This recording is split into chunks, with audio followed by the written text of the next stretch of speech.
They said Rome wasn't built in a week. They said you couldn't do it. They said this. They said that. And those who keep saying things are always going to talk. But I challenge you to tell me what you say. I challenge you to tell me what you say. Tell me how strong you are. Tell me how the fighter in you has never, ever given up. Tell me how, even when it's days that you don't want to get out the bed, you still manage to sit up, put one foot in front of the other, and make it happen. Tell me how every single time the person is trying to figure out who you are, you're waging war every single day and winning battle after battle after battle. Just so people can see your smile, hear your voice, hear your soul and spirit ringing out in every word that you give. Tell me about the dark days when it gets so hard and it gets so difficult that you're not even sure if you have the strength to keep moving forward. No matter how you tell me, I just want to hear your voice. You can send it to me, whether it be in written word, sign language. Hell, you can even tie a letter to a bird's leg. I'm just asking you to keep fighting. Do what you need to do. Get help. 3 numbers, 988. It doesn't take much. It just takes the same fighter that you're going to tell me about. It just takes the same will that you're going to give me. I just need you to know that I see you, I hear you, and I am more than available for you. So before you make a decision we have to live with, make one you can live with and get help. Welcome back, welcome back, welcome back. Welcome back.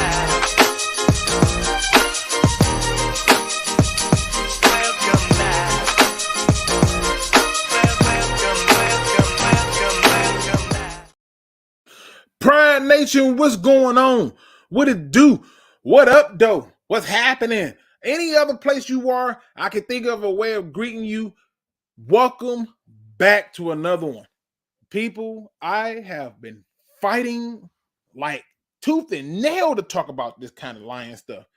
It's official football season. A game has been played. And while many people is going to use this game to put a lot of stock into it, there are so many things that came away from this game that I wish we discussed more. I wish that we put more credence on. I wish that we understood it. Now, with all that being said, I got to see who's in the building with me. I got to see who's rocking with me. You know what I mean? I got to see how you rocking, because I'm about to have some fun today. Now, the show's going to be a little bit shorter than usual. Just a little bit. Not a whole lot. Not an amazing amount or anything like that, but just a little bit different, okay? And the reason for that being is simple, okay? It's because I want people to know that, you know, this is a fun show. This is a family show of sorts, right? I probably shouldn't say that. That's a lie. I'm going to do a lot of cursing, but it's family shows got cursing in it too.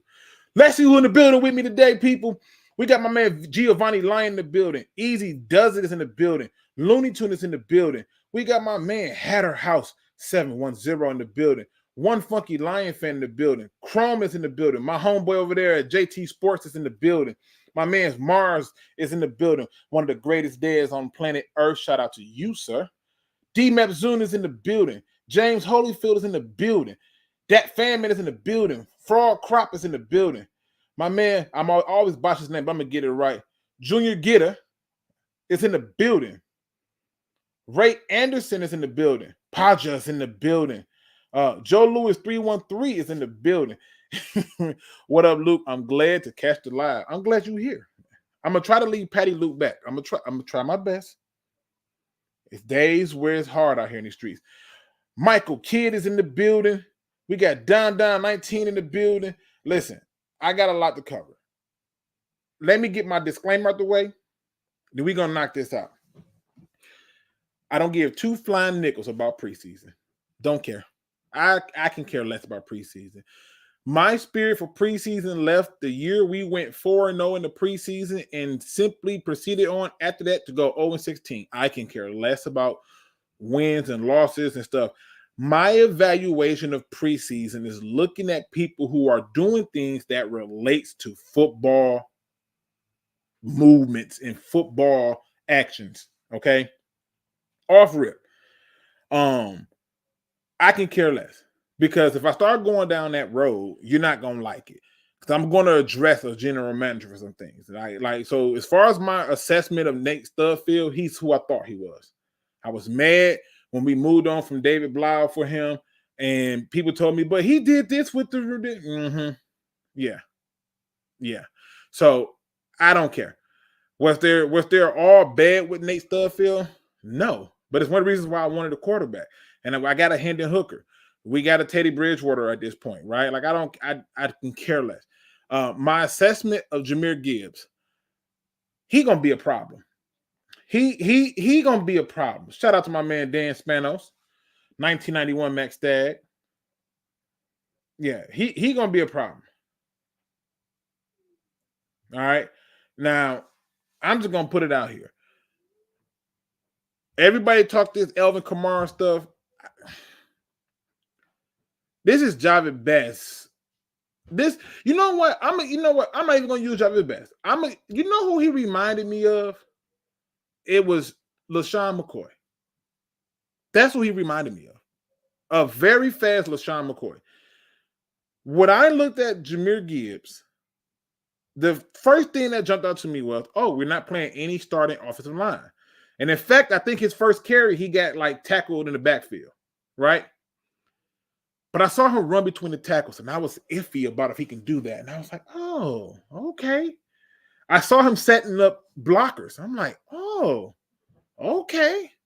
I saw him make himself available to,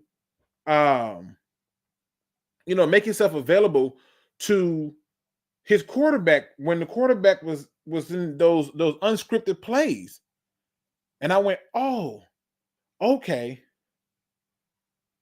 And the more I looked at it, the more I was like, okay, all right, I'm with this. I figured we should take a running back. That give you the best chance. If you weren't going to go D tackle, cool. All right, whatever. Don't even care, right?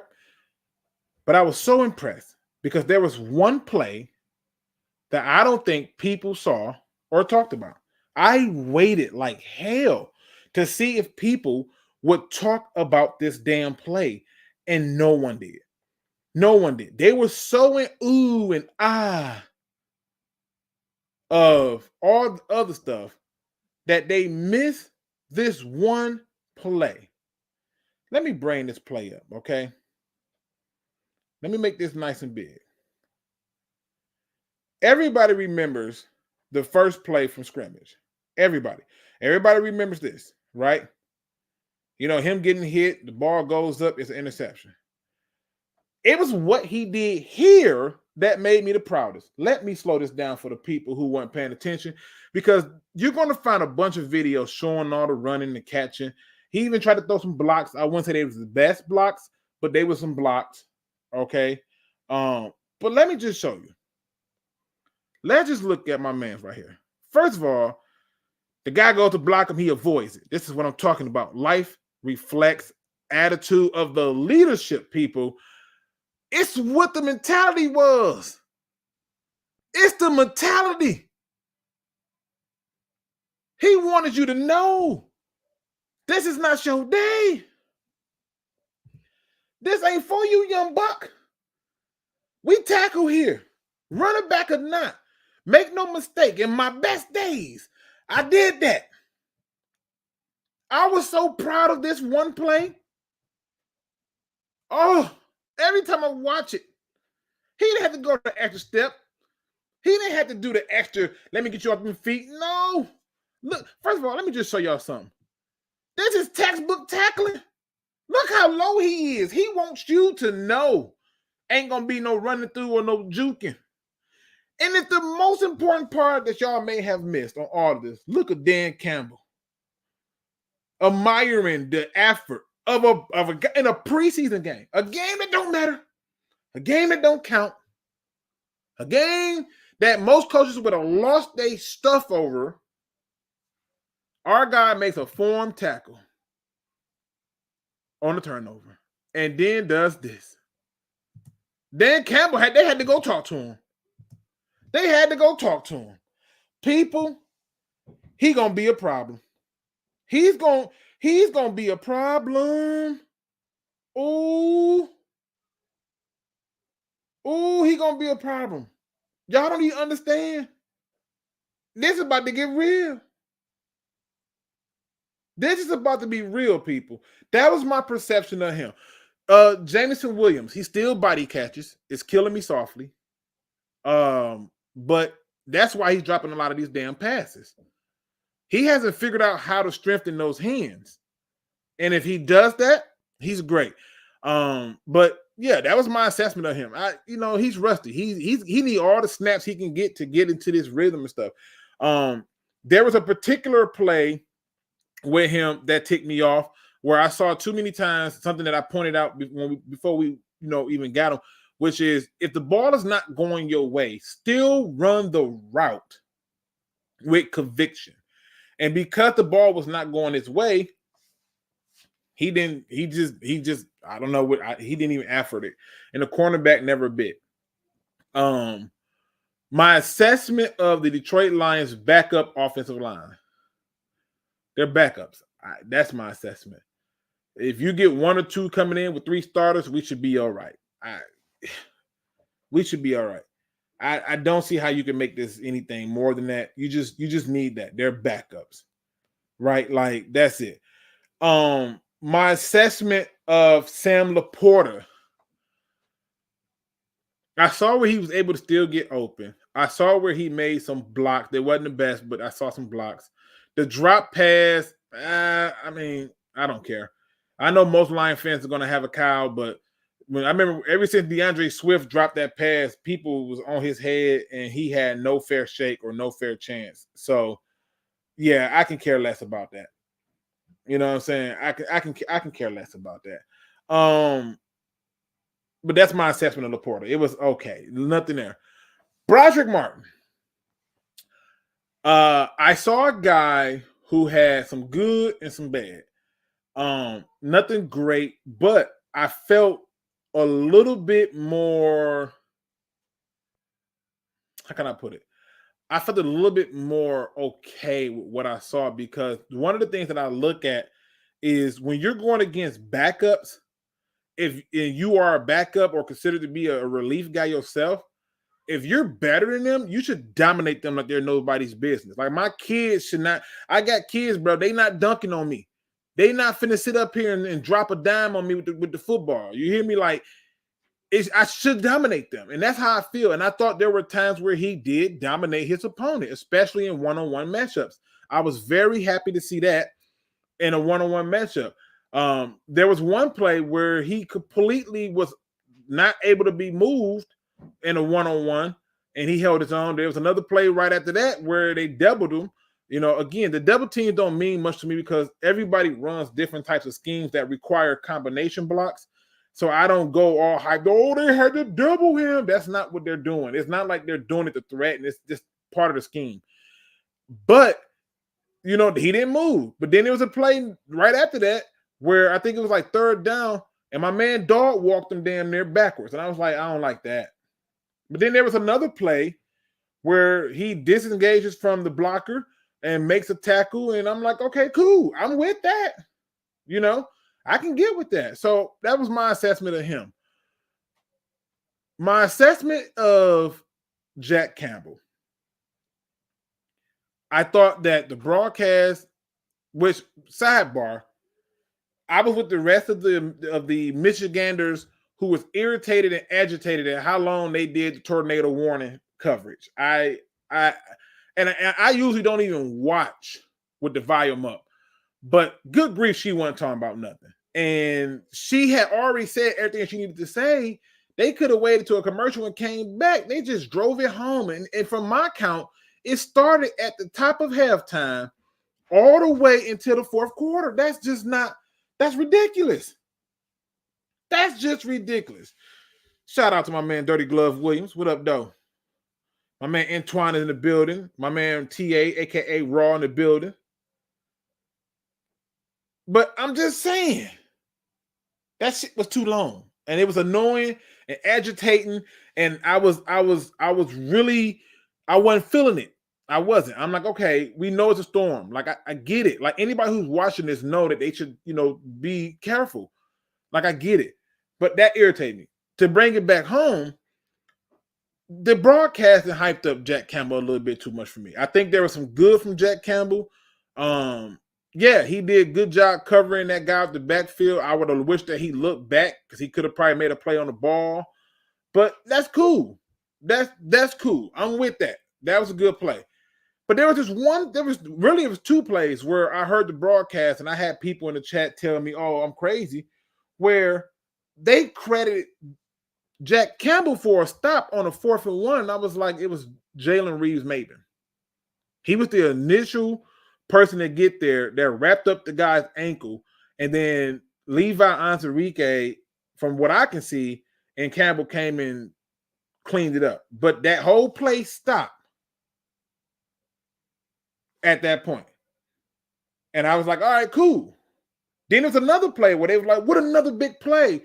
But it really was not like a big play because it was Broderick Martin. Broderick Martin disengaged, got the runner, and he came in and assisted on the tackle. To my count, they gave him 4 whole tackles, but to my count, he had 3 tackles because he had 2 half of tackles and 2 hold. So it's only a 1 tackle different. Not that big of a deal. There was a play or two where he overran it. I expect it to happen because you're trying to adjust for pacing. So I was okay with that, but I was happy that he was in on every tackle. I was happy that he was there. I was more impressed with his command of the damn defense. I can care less about the other stuff. He looked like he knew what was supposed to happen. He looked like he understood where people were supposed to be. There were a few times that he audibled and people didn't catch it, but I was paying attention. I said, wait a minute, did he just change that up? And he did. That, oh my God, that made me so happy. Oh, it made me, my blood. The first thing that came to my mind is to all the people who told me he's not going to start, you're delusional. You are delusional drunks who should stop drinking and seek help immediately. Immediately. Like, it's no way. It's no freaking way. He had a full understanding of what needed to happen. He had a full understanding of what was happening. And I enjoyed every bit of it. Every bit of that. Give me more of that. I can't wait to see him do this again. I can't. My assessment of Derek Barnes, I mean, he didn't have much snaps, but I like what I saw in terms of that. You can tell he has some being better. Elrod, I was happy that he was like, I don't care, Jack Campbell's here. I don't give a care. Here, Jack, hold my beer. I don't care that you're here. I'm gonna make this hard on you. You're not just not gonna be this easy. I thought he had some very good moments too. He still struggles with coverage. He still struggles with getting off blocks, but overall, he looked unwavered, and I like that about it. Iffy, I'm gonna leave it alone. I'm just let them fly. Brian Branch. It's not just a hit. It's I know people look at it and they go, oh, but that hit on Cole Beasley, it's not just the hit. It's the react, it's all of it. It's the finishing. It's the way he shadowed people. It's plays that was not, that would have went his way, but he made that hard on them. Like, I can't believe I'm gonna say this. He need to start. He need to start. Yeah, I saw enough to know. Yeah, he got a good grasp of this. He needs to start. He looked so out of place. He looked like you took an all-pro player and put him on a football field high school kids. He looked like he had no reason to be out there with him. Like I would like don't even listen. I'm so worried about him getting hurt. Don't play him no more. He done. He good. See what everybody else can do. See what they did. See what they can. I can care less about the rest of that stuff. I want to see what everybody else do. He don't need to do nothing else. I seen enough. I seen enough. He don't have to do nothing else. I don't know how you gonna start him. I don't want to sit Tracy, but I don't know how you make it work. I need them all out there. That's all I'm saying. He was so phenomenal. He was so phenomenal. It was everything that you saw in practice translated to the field, from the field.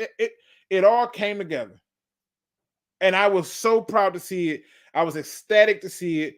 The respect level that he had, I can see it. It was all there. That dude, that's my kind of guy. You know, when they talk about grit, that's what it looks like. That's what it looks like. My opinions on the new running backs that we brought in. Ozigbo, a guy that I really wanted coming out of college, and Snell, a guy that I really wanted coming out of college. I did videos on both of them because, especially Ozigbo, I thought Ozigbo was phenomenal, and he just landed in a bunch of spots where he never can take over the starter spot and stuff. I thought for the short amount of week that they had, Benny Snell's, to me, in my opinion, when he was unable to punch that ball in at the goal line, that to me took him down a notch, because that's your thing. You're supposed to be a damn wrecking ball. And you know, if that was Jamal Williams, he's in. And I didn't like what I saw in that regard. Ozigbo, in my opinion, I was more like, okay, I can see what he was doing, setting them up and stuff. Cool. But you know, that was about it. That was about it for me. You know what I mean? The whole receiver coda, no, he can get cut. Practice squad. There was nothing special about him. Nothing to write home with. I'm sorry. The whole Drummond wasn't doing this well. I can care less. I was still more impressed with Drummond because he at least ran good routes, and I can see where he ran these good routes and was getting people clear. Joe says, can we please let Will Harris go? Go talk to your general manager. He brought him back. He also brought back Nate Studfield. So the Lions to date have made over 30 offensive transaction moves since February. Over 30. They've made 21 defensive transaction moves. And no, I'm not going to act like our defense is done because they did good against second and third string guys. No. Which brings me to the Accord brothers. I'm sorry, but they stood out because they looked like they didn't belong out there with those second and third string neither. They did them dirty. James Houston, I don't know how he don't start. I don't. I don't. It's hard for me to see him not start. He literally drew penalties and all type of attention. People were stressed the hell out because of him. I don't see how he don't start. Julian, I thought did some things, but I'm not seeing an improvement in the pass rush moves. But I like what they did. I like what I saw out of them.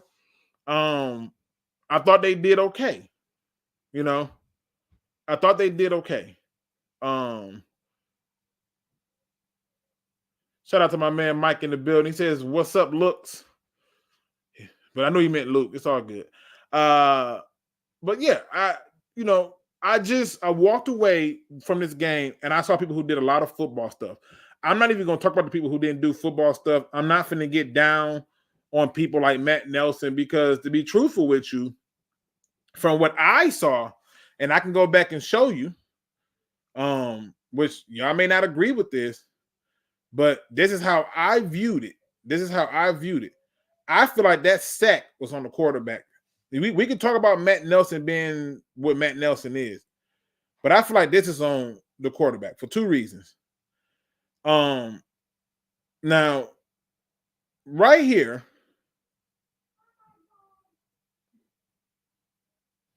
there's two guys open right here, right? But he never sees them.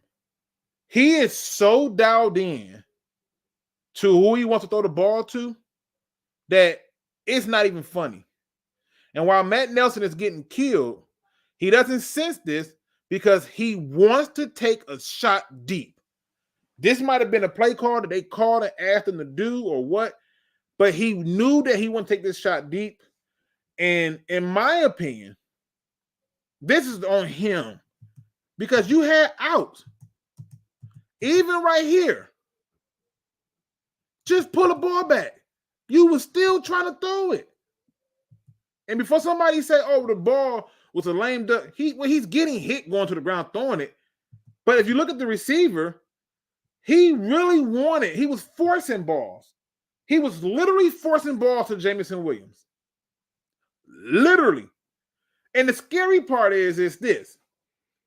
There's a defender right here waiting to just he already on some BS with the hand up there grabbing.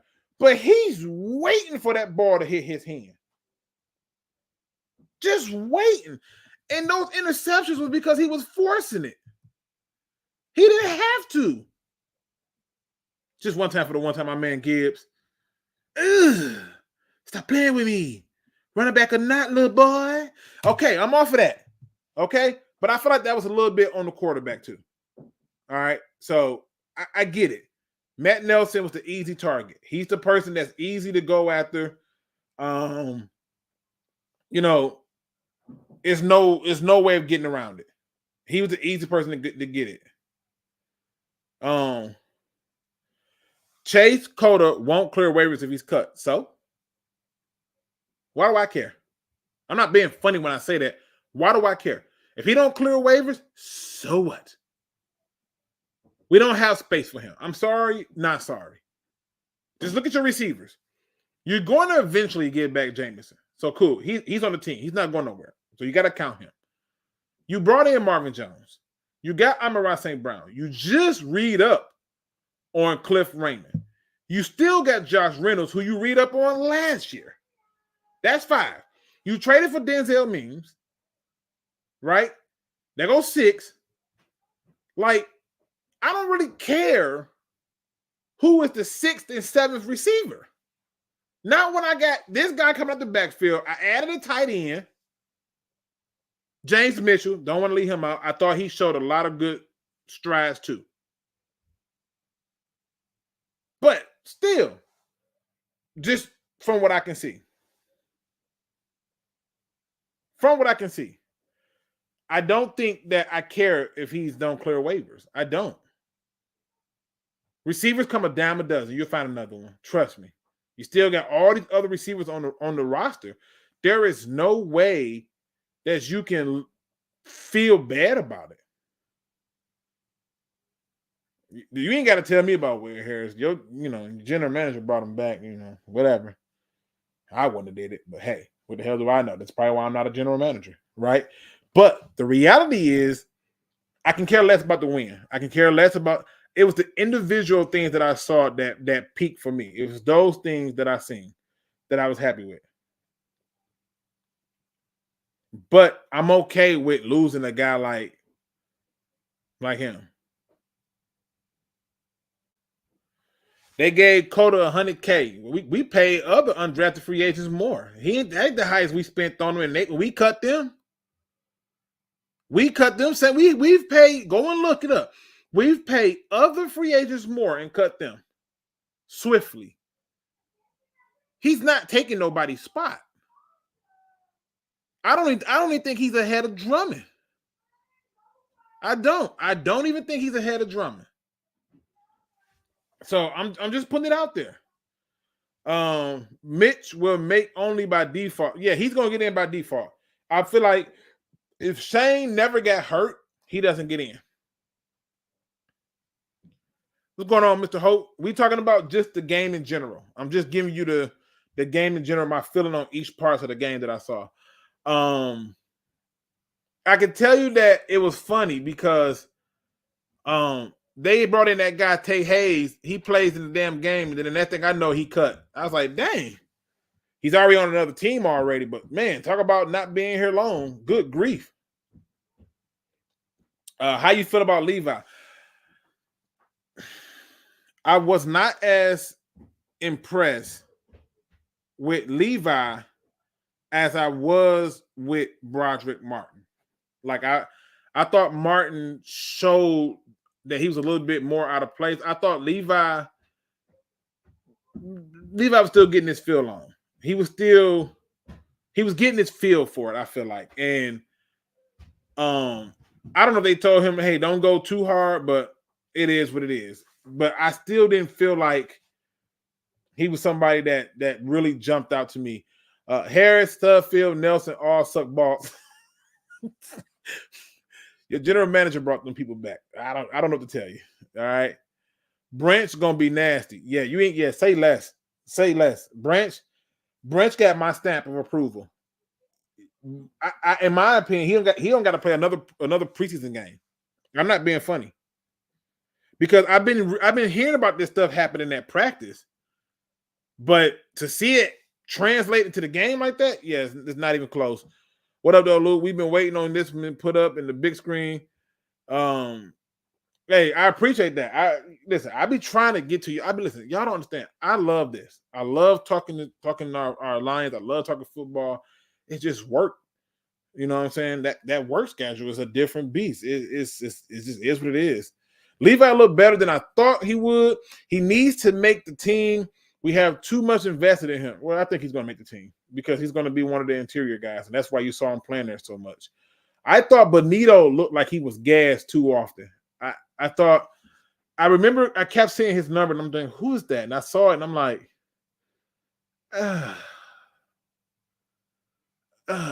like that was my whole belief of it. Thoughts on Denzel Mims? Didn't need him. We didn't need a receiver, and he didn't even play yesterday. I don't remember seeing him play at all. So there is no thoughts on him until he's on the field. I can't really assess him. It would be nice to see him with starters so I can kind of get a better read on him. But I didn't get no feel of it. Any undrafted guys standing out? I mean, I know Joseph had the interception, but nothing jumped out about him to me. One of the linemen that was undrafted stood out, but not in a positive way, and that's probably why he's not here no more, right? Like, no, none of them really popped to me. I didn't even like the linebacker. I can't even pronounce his name. I didn't even like him. I thought he was always a day late and a dollar short when it came to being around or near the play. And so, yeah, I wasn't impressed with that neither. Branch for Prez, we ain't gonna go that far now. Damn. Branch is a heat-seeking missile. That dude got it. He has it. He has it. Luke, what needs to improve? Interior D-line, linebacker. We need another corner. I don't care what nobody said. We need another corner. I'm sorry. We just need another corner. I'm telling you right now, the slot, cool. Sutton, I don't know if I trust him enough. When I see him in playing time, I'll let you know. But we need another corner. We need another corner. We need another linebacker. We need another interior D lineman. We also can talk about the backup lineman, but I don't think it's as bad as people making it out, in my opinion. Let's see. Luke, what you think about Sterling Thomas? I'm just keep it 100 with y'all. When I got a chance to go back and look at the R22, that man grabs a whole lot. And given the fact that you injured one of your own teammates on some stupid stuff and you real grabby, I don't think he makes this team. I know that I saw an article where they think he makes the team. I'm not buying it. I'm not buying it. I saw some things that I liked in him, but I also saw where I'm like, that's in a real game where referees know that this stuff matter. All that grabbing and stuff is not. It's just not going to work for me. I'm sorry. It's just not going to work for me. Okoro brothers, straight. Let me see. What's going on, my man? Mr. Marcus in the building. Man, Nate makes trash smell good.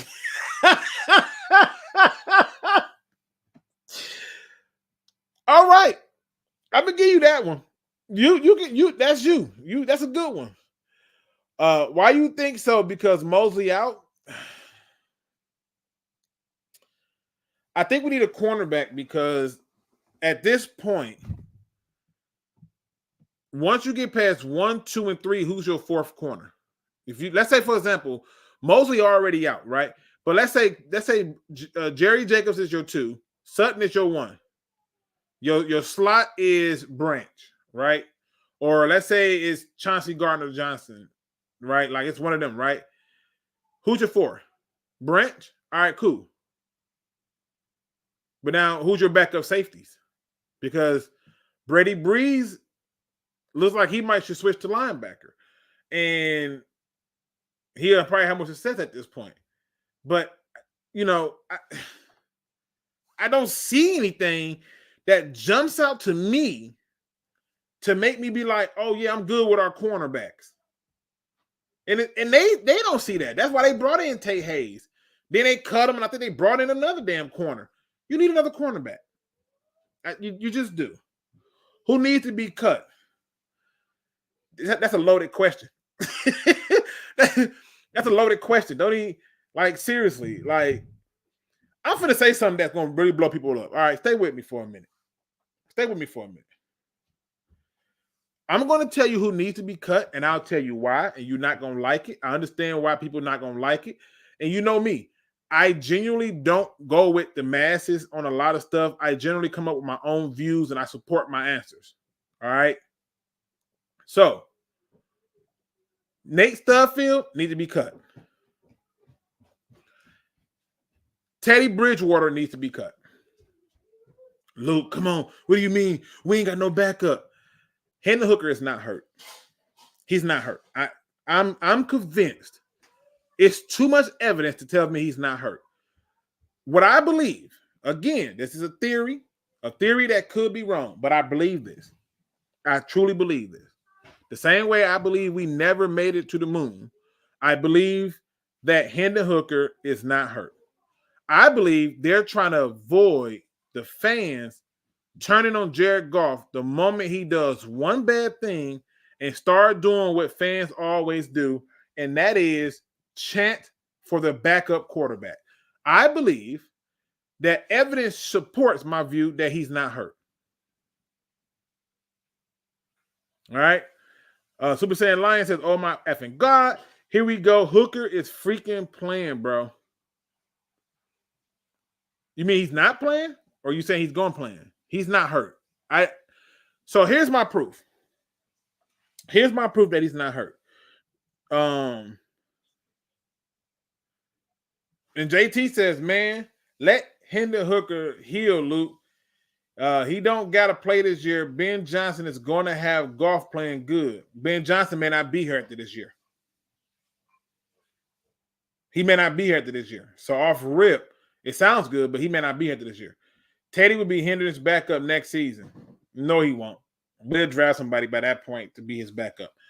But my point I'm trying to make is this. This is why I would cut Teddy Bridgewater and why I would cut Nate Stubblefield. I believe that whether he starts this season, which he don't need to, or necessarily play, he don't need to. I don't believe Jared Goff is going to get hurt to where he's not going to be in. And I know he's not playing.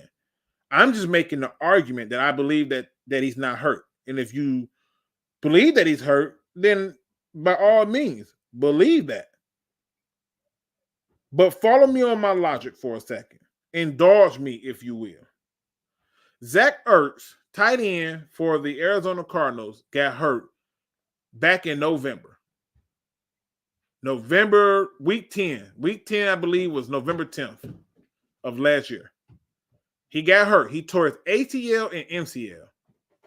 He's back to practice now, doing full contact, full everything, and will be ready to go by week 1 of the regular season. Fast forward this to Jameson Williams. Jameson Williams got hurt during a championship game in January. He sat out. Oh, by the way, Zach Ertz sat out for 10 months. Jameson Williams got hurt in January. He was out for 10 months. He didn't get his first debut until December, which was exactly 10 months after the fact with an ACL tear. and he seemed to be just fine and totally healed. All right. Let's go back to Hendon Hooker, who was hurt in November as well.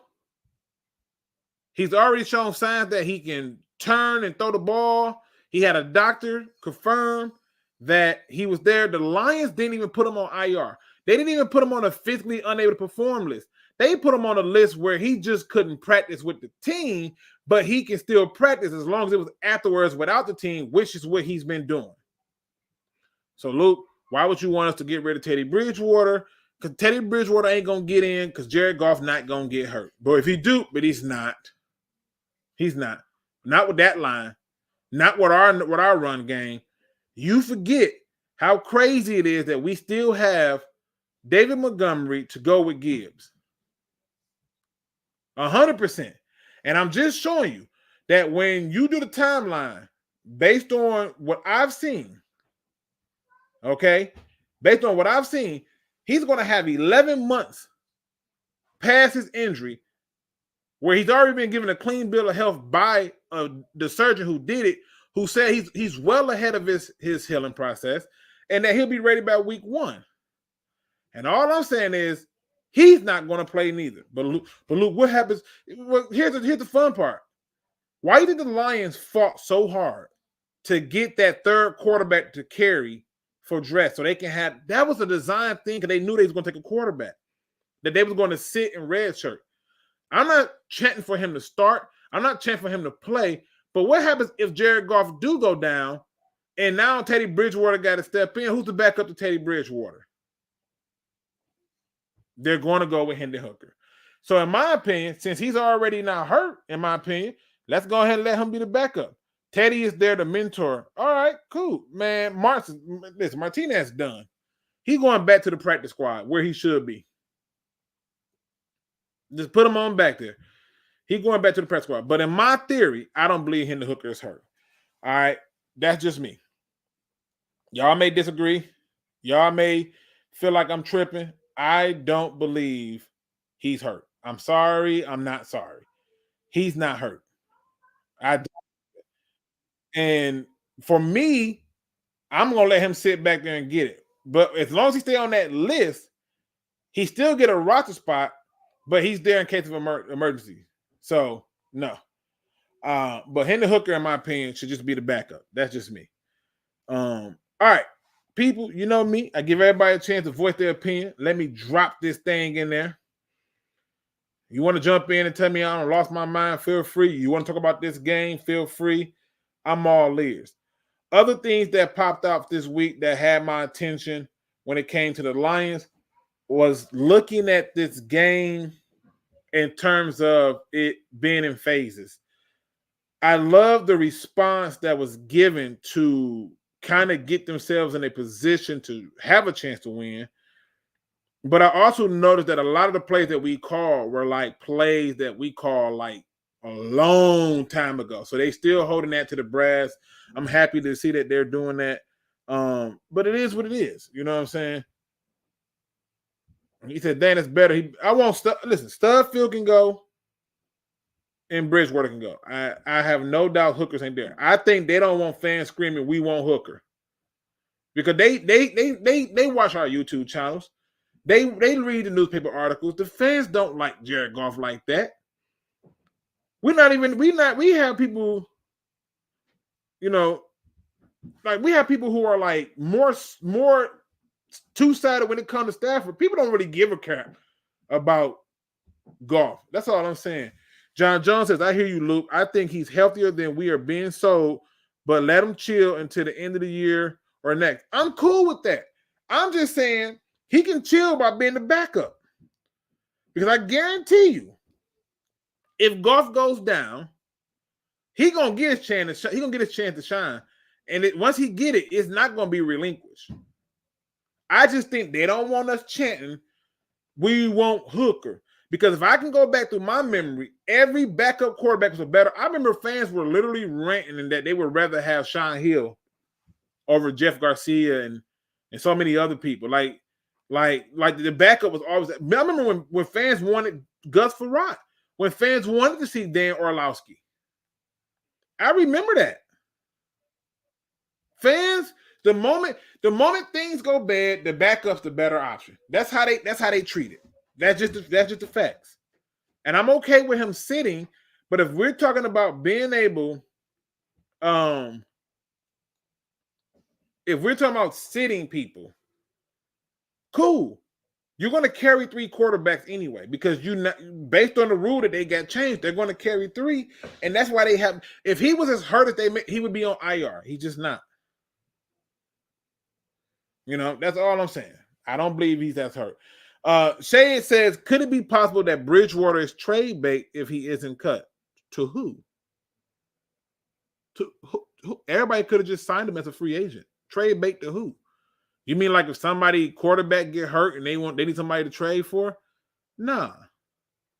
Because you got to keep in mind, look at the next year's quarterback class. If I suck, I still walk out with a better quarterback.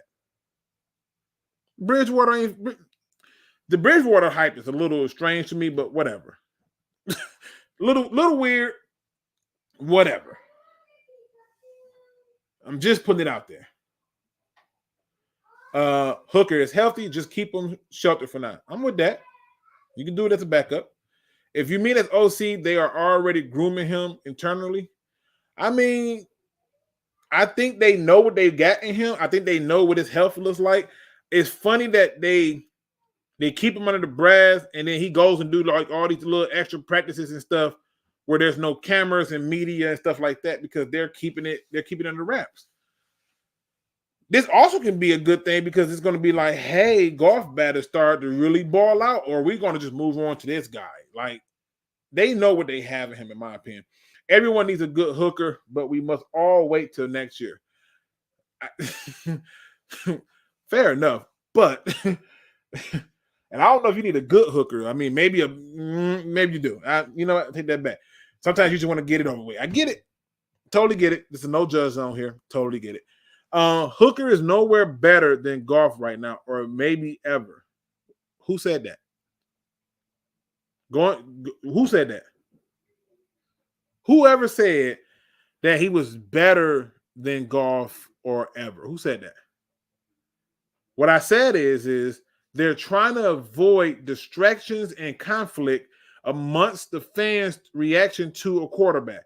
Goff has had times where he's made some serious mistakes, and I'm telling you, this fan base has came to a point where the backup is always the better option. I've seen it with Zach Follett. I've seen it with Furrier. I can name so many people where the backup was the best option to the fan base because they were fed up with certain things. All I'm saying is they're trying to avoid that being a distraction, and I get it. Let them sit and chill. It is what it is. It's still up to the guy to prove it. He already has more talent than Goff.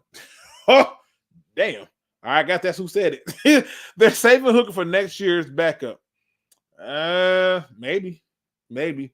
Hooker is going on IR. Why he ain't on IR now? He still practice after practice. He sits there, learn all the stuff like a coach, and then afterwards he goes and do it. Afterwards, he done it with Amon-Ra St. Brown. He's done it with the other receiver. Like, he does these things. So he's still doing it.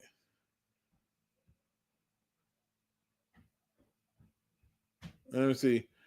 I want to see Hooker play once in a while just to say you dirty Hooker when he messed up. Boy, the Hooker talk is crazy. Michael Kidd says Teddy Bridgewater's nice, Luke. Why? Think about this. Why, if he's okay. Okay, how am I gonna do this? I want to do this objectively. Right? I want to do this objectively. I want to take the emotions out of it. All right. We can look at a measuring stick like statistics. All right. We can look at that. He was a backup in Miami. He played in 5 games and started 2. 5 games and started 2. He had 4 touchdowns and 4 interceptions. 4 touchdowns, 4 interceptions. Now, if you care about stuff like QBR, I'm not one for it, but for the stat heads, 47.4. 47.4. If he was who you thought he was, I feel like he would have been a starter on somebody else's team. Somebody else would have thought about some things a little bit different. That's all I'm saying. He says, I said that Hooker would be better. Of course. I agree with you on that. I agree. Let me see. How many backups are better than two gloves? Really, Chad? You want me to go through this road with you for real? Really? You really want me to do it this way? Because I'll do it if you want me to. I would do it if you want me to. If you were to go through, first of all, let me go ahead and pull up I got to pull up the whole NFL rosters. I want to see all their rosters. Okay? So I'll do it for you. I'll bring up all their rosters and I'll take a gander at all of their rosters. And I'm telling you that I can almost make a case that there's a lot of backups better than him that I believe you would take. Now, Teddy, to me, is he better than Nate Sudfeld? Yeah. You're better than Nate Sudfeld, right? Like your great grandchildren are going to be better than Sudfeld. Like I hated that we even brought him here. I swear it bothers me that we traded for him and let David Blau dip. And I'm watching David Blau over there with Arizona. I'm like, I'd rather have David Blau than Studfield. And I had people getting at me about that. But just looking at their whole rosters, looking at all the rosters in general, in terms of the backups,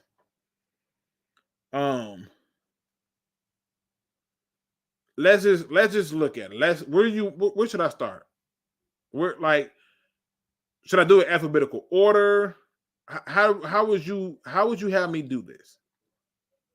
Like, I want to make sure we're fair. I tell you what, we'll just look at it like this. All right. So I'm looking at the whole rosters. So we got Teddy Bridgewater. Let's go and look. Let's see. Sean Clifford for the Packers. No, hold on, wait. That's not alphabetical order. I'm gonna do alphabetical order. Let's see. Is there much of a difference between Teddy Bridgewater and PJ Walker? Probably. Okay, so that's one he probably better than. Bengals backup is Travis Simeon. Will he be better than? Yeah, he'll be better than Travis Simeon. I'll give him that. That's two. Kyle Allen. Would he be better than Kyle Allen? Probably better than Kyle Allen. Okay. Jared Statman. Would he be better than Jared Statman?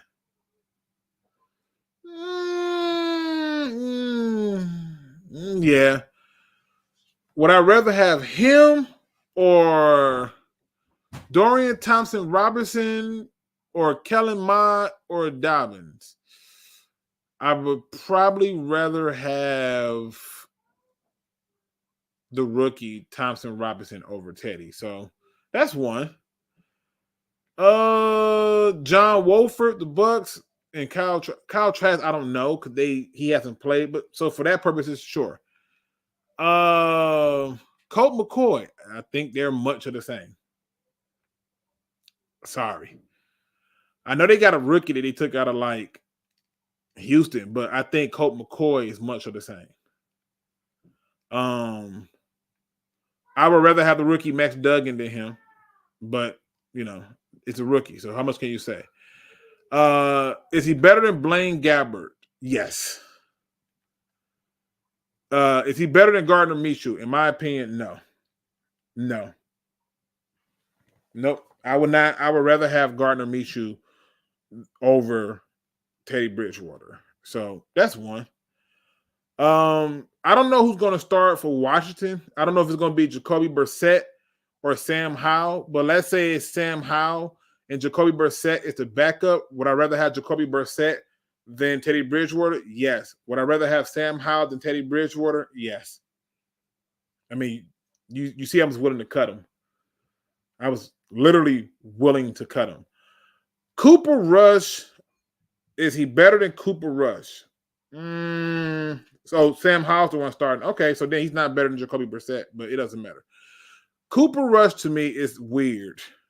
But I feel like I would rather have Cooper Rush than him from what I've seen, just in their general play. Mike White. I don't know what to make of what Mike White did with the Jets. I don't know how much of that was consistently real. So I'm going to give it to Teddy Bridgewater on that one. Is he better than Marcus Mariota? It's much of the same. So it's a push for me. It's not like you're going to say he's just miles over it. Is he better than Tyler Heineke? I don't think so. I think Tyler Heineke is a slight bit better. Not a whole lot, not miles, but a slight bit better. Just a little bit.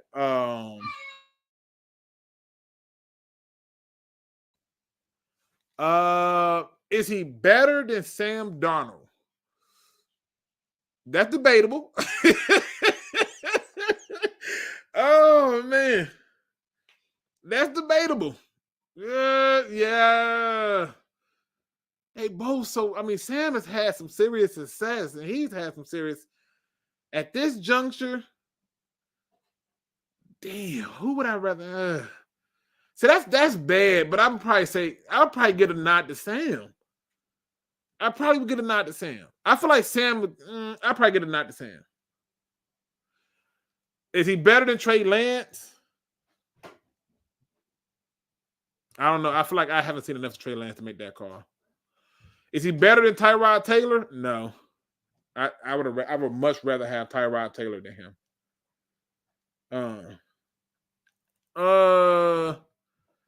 Is he better than CJ Beathard? Yes. Yes, he is. Is he better than Zach Wilson? I don't know, because I feel like Zach Wilson ain't really been fully realized, so I can't speak on that. But if that's the belief that you believe he is, I'm not gonna argue with you. I was impressed watching Sean Clifford this preseason game, but I can't say that Sean Clifford is necessarily better than him. Is he better than Andy Dalton? Yes. Yes, he's better than Andy Dalton. I give you that one. And don't they got like another? Oh, they got Matt Corral. That's the other guy. Is he better than Matt Corral? Yeah, I give you that one. Is he better than Bailey Zappi? Yeah, he is. Brian Hoyer, yes, he's better than Brian Hoyer. Again, Stetson Bennett, a rookie. At this juncture, yes, he's better than him. Is he better than Tyler Huntley? Very debatable. It's very freaking debatable. Super Saiyan Lion said he's not better than Andy Dalton. Damn. I think he's better than Andy Dalton. I'm just saying. But this is a very good question. I'm just being honest. Now I got to check to see how many people. It's still leaning itself towards his viewpoint, so I can't argue with him on that. Is he better than Jameson Winston? No. I don't think he's better than Jameson Winston. I just don't. I just don't think he's better than Jameson Winston. And I can't. And Jameson irritates me. So, so that's not saying much. Is he better than Drew Lock? Yes. Is he better than Mitchell Trubisky? I feel like it's another one of those much of the same, but for purpose of this, I'll say he's better than Trubisky. So, to your point, shit, yeah, I stand corrected. I stand corrected. Listen, at the end of the day, good sir, I can admit when I'm wrong. I stand, when you look at it, because in my initial head, I'm thinking like, is he better than all the other backups? I just know that,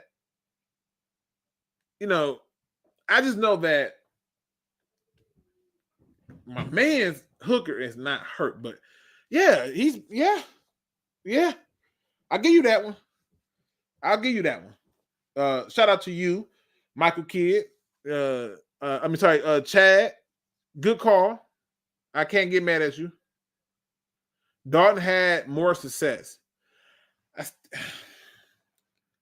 I feel like it's much of the same with them boys. I feel like you can find that same success. Like, just looking at it, you know what I'm saying? Like, if you did it everybody statistic-wise, then it might be different. But I'm just doing it based off of, like, what I remember them doing in terms of play. So, no, but look, that's fair. That's fair, people. Anything else y'all got for me? Because I got to do a little bit of a shorter show than I would like, so I can gear up for something else for tomorrow. I know that we had joint practices with the Jacksonville Jaguars, and I really don't want to dive into that until I get on tomorrow because I should not be held over at work tomorrow. Fingers crossed people don't call off. Damn, people don't want to work these days. But, you know, these are things that I'm looking at, and I'm just saying, okay, this can be the reality of it. But, yeah, he's definitely better than most backup quarterbacks. So I stand corrected. My only reason for wanting to cut him is simply because I don't believe that our rookie quarterback is hurt. That's my reasoning. So I don't think he's what people making him out to be. That's all I'm saying. Trubisky is questionable. You're reading that wrong. The key word was had. Doesn't mean he's better now. Wait, did I read it wrong? They will win with Goff, trade Goff for a couple first, then start winning with Hooker. Listen, I feel like that's the smart move. Win with Goff and then trade him. That's what I would do. I would win with Goff and trade him because it's going to be a bunch of teams who are going to need a quarterback, like Washington. Washington is going to need a quarterback. Jacoby Brissett can't be the answer. And I believe in Sam Howell. You know what I'm saying? But I don't know if when a new head coach come in, because I don't think Ron Rivera going to be there too much long. So, yeah, I mean, that's a possibility. It can work. It's not outrageously something that's crazy. But, you know, there are still Dolphin fans that wanted to keep Teddy and trade Tua. I don't give a shit. I don't care if there are Dolphin fans who feel that way. There are fans who believe a lot of stupid stuff.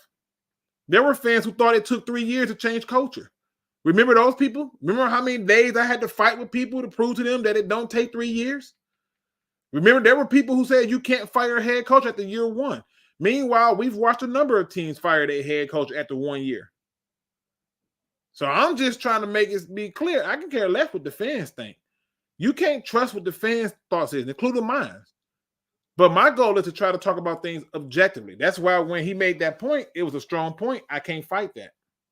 But I don't give a shit if they think that. He's just there to help train Hooker. That's it. I don't know if I like that idea neither. To be honest with you, I'm serious. He's there to be the backup. This idea of him trying to be a coach and all this and build, I ain't buying that crap. I ain't buying that. If he was doing all that, he'd have been a quarterback coach. You got a quarterback, you got a former quarterback who's a quarterback coach. And you bring it in another dude. I'm not buying it, JT Masters' purpose. But you could be right. I'm just not buying it. I used to think you were 2 screws loose from the Kool-Aid's nest, but I see the light. Thank you.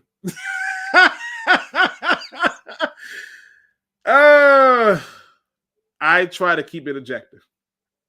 That's the whole purpose. Keep it objective makes it more simpler. Okay? That's all it is. It makes it more simpler. All right. Good people, we've been on for 1 hour and 3 minutes. Those who can't do, teach, Luke. Ouch. That's a good point. It's a scary point, but a very good point. Goff is a solid player. That's it. Well, I told people about this back in the day, and I made it clear to them.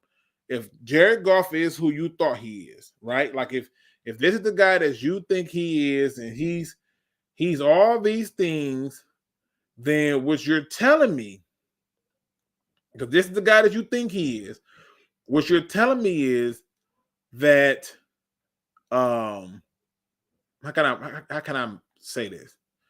You're telling me that you should have gave him a contract last year, because I told people it only gets more expensive, and that's exactly what's happening. And after this season, it gets more expensive. And while people are sitting up here trying to act like that's not the case, and trying to act like that's not what's going on here. I want people to remember that same energy when you look back and realize, 'cause to me, you could be in a situation where you look up and all of a sudden, when you look up, your offensive coordinator is gone. Just gone. And there's nothing you can do about it. So you better be prepared to pay a bill that you may not be prepared to pay. And if you are one of those people who's ready to pay that bill, then kudos to you. Because a lot of people are not. Now, I expect Goff to go out and perform. I expect Goff to go out and win games. And I expect him to play to the level he played last year, if not better. And would I pay him after all of that? No. If he makes it to a Super Bowl, would I pay him? Yes. Does him getting to a Super Bowl mean that he can get back to another one? Nope. But it gives me enough information to believe that we in the right direction. But winning the playoff game is not enough. That way of thinking is over with.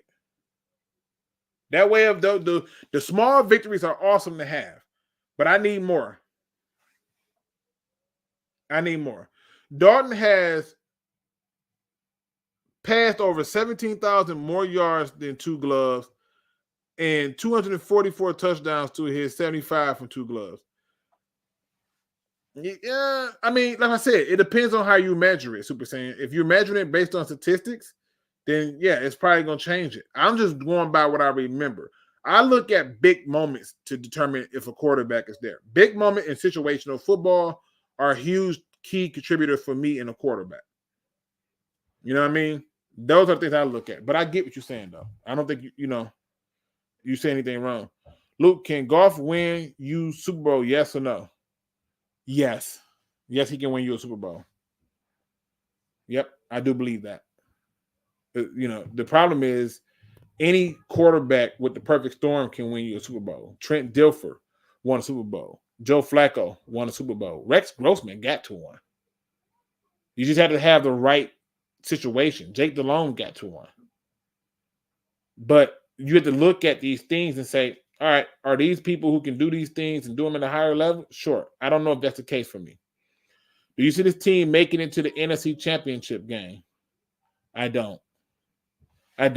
Because of how Vegas is doing a lot of their money and stuff. So off rip, I know that they're going to make sure that they win some money. And I mean, I get it. Yeah, and Nick Foles won a Super Bowl. So yeah, the evidence tells me that, yeah, we have options. That's what it tells me. We have some serious options. So yeah, but I get the question. I can't argue with the question. I can't act like the question is not fair or, not what it's supposed to be. All right. So let me see. Let me hit a few more. Why you think we got Hooker? Exactly. But Dalton has played more than twice the number of games than Teddy has played. Like I said, it depends on how you look at it statistically. I told you Hooker is going to win a Super Bowl. Just saying. All right, people. Make sure I don't miss nobody. I believe this is the year the Lions can make the push to win it all. The defense will be much better. That's my biggest concern. And I was not impressed with the defense on this past game against the Giants because those were second and third string guys. And what we're not going to do is act like that was their starting defense. Not going to do that. Sorry. All right, good people. All right, I kept the show short like I promised to do. I got to knock out a few things for work so I can make sure they don't hold me over tomorrow. But let me go ahead and give you this positive word, man. You know me, I can't end the show unless I end it on a positive note. So today's positive quote comes from the internet. I have no clue who wrote this, but I liked it. It said, accept people as they are, but place them where they belong.